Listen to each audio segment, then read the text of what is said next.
और ब्रेक के बाद नजर डालेंगे बड़ी खबर पर। यूपी से बड़ी खबर आपको बता दें, यूपी में ट्रांसपोर्ट कॉर्पोरेशन का डेटा हैक हुआ है। हैकर्स ने बिटकॉइन में मांगी है 40 करोड़ की फिरौती। 2 दिन में रकम ना देने पर फिरौती की रकम दुगना करने की भी धमकी दी गई है। साइबर हमले के चलते पूरा ई टिकटिंग इंतजाम भी मुतासिर हुआ है।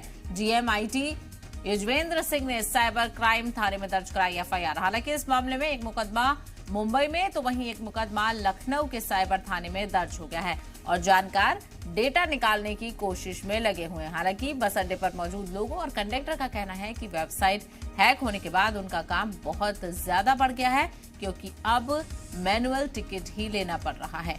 तो बड़ी परेशानी उत्तर प्रदेश में। यूपी ट्रांसपोर्ट कॉर्पोरेशन का डेटा हैक हुआ है। हैकर्स ने बिटकॉइन में 40 करोड़ की फिरौती मांगी है और ये भी कहा है कि अगर 2 दिन में रकम अदा नहीं की गई तो फिरौती की रकम को दुगना कर दिया जाएगा। तो साइबर हमले के चलते पूरा ई टिकटिंग इंतजाम मुतासिर हो गया है। जीएमआईटी युजवेंद्र सिंह ने इस मामले को लेकर साइबर क्राइम थाने में एफआईआर भी दर्ज कराई है। हालांकि इस मामले में एक मुकदमा मुंबई में भी दर्ज किया गया है तो वहीं एक मुकदमा लखनऊ के साइबर थाने में दर्ज हो गया है और जानकार इस मामले को लेकर डेटा निकालने की कोशिश में लगे हुए हैं। हालांकि बस अड्डे पर मौजूद लोगों और कंडक्टर का कहना है कि वेबसाइट हैक होने के बाद उनका काम बहुत ज्यादा बढ़ गया है। यूपीएसआरटीसी की ई टिकटिंग व्यवस्था पूरी तरीके से ठप हो गई है। विदेशी हैकर्स ने ई टिकटिंग की जो वेबसाइट है उसको हैक कर लिया है, जिससे यूपीएसआरटीसी को रोज 1 करोड़ का नुकसान हो रहा है। जितने लोगों ने भी ई टिकट बुक कराया है वो अब इस दुविधा में है कि वो अपने घर जा पाएंगे कि नहीं जा पाएंगे। कैसरबाग बस अड्डा है जहां पर इस वक्त हम मौजूद हैं और अब मैनुअल टिकटिंग ही दिया जा रहा है। 25 अप्रैल की रात से इस वेबसाइट को हैक कर लिया गया था और लगभग 14 से 15 करोड़ रुपए की रोज आमदनी यूपीएसआरटीसी को इन यात्रियों के जरिए होती है और 15 से 16 लाख यात्री हैं वो रोज ट्रैवल करते हैं। लेकिन है क्या? जी बिल्कुल बढ़ गया है, बहुत बार बढ़ गया।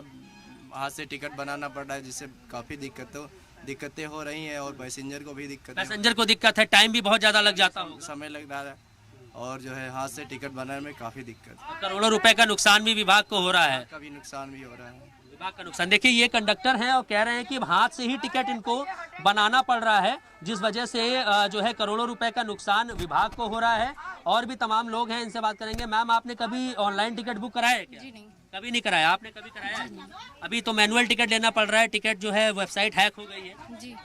आप क्या कहेंगे भाई साहब? इसके पहले कभी ऑनलाइन टिकट बुक कराया है आप? नहीं। आपने नहीं।